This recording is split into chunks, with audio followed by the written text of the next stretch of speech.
The American flag was designed by a high school student. It started as a school project for Bob Heft's junior year history class, and it only earned a B grade in 1958. His design had 50 stars even though Alaska and Hawaii weren't states yet. Heft figured the two would earn statehood soon and showed the government his design.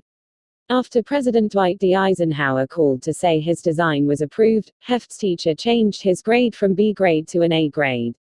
Want to know more about this, so listen to this story. After learning about Betsy Ross, you probably didn't give much thought to how the subsequent US flags were designed. It might seem like a no-brainer. Flagmakers just added a new star for every new state, right? Well, turns out it's not that simple. Each new flag has a very careful design, and the arrangement of the stars must be precise and symmetrical. And for the flag we know today, that arrangement was designed by a high schooler, before Alaska and Hawaii were even states. In 2009, the designer, Bob Heft, told his tale to StoryCorps. It was 1958, and America only contained 48 United States. The flag at that time featured 6 rows of 8 stars.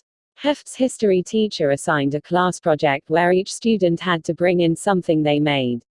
Having been inspired by the Betsy Ross story, and hearing rumblings that Alaska and Hawaii could both soon gain statehood, Heft decided to make a 50-star flag. So he made some adjustments to his parents' 48-star flag, brought it in, and triumphantly placed it on his teacher's desk. His teacher, however, was not impressed.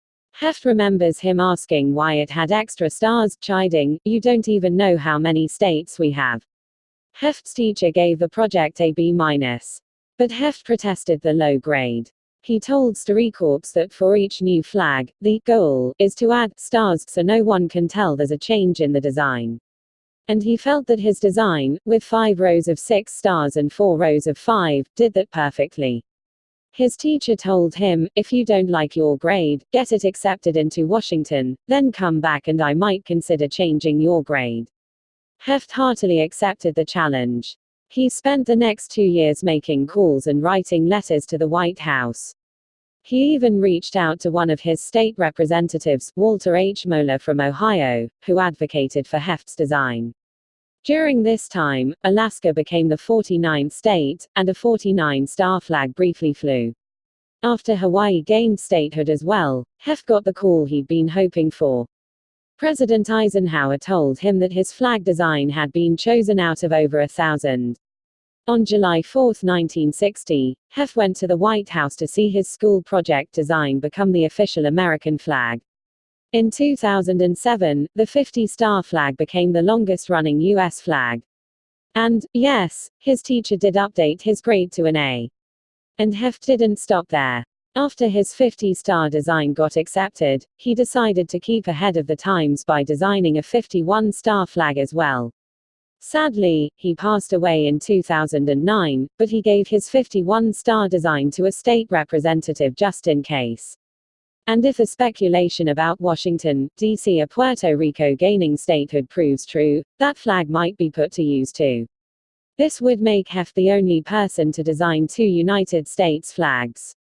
Sorry, Betsy Ross. That is, if she actually was the one who designed the original US flag. Because Betsy Ross is given credit for sewing and designing the very first American flag, but there is no evidence that she had anything to do with it. Strangely, the first account of Ross's flag sewing legacy didn't air until 1870, nearly a century after the flag debuted and long after Ross herself had died. The first person to tell the tale. Ross's grandson. It is still not known whether her legend is true.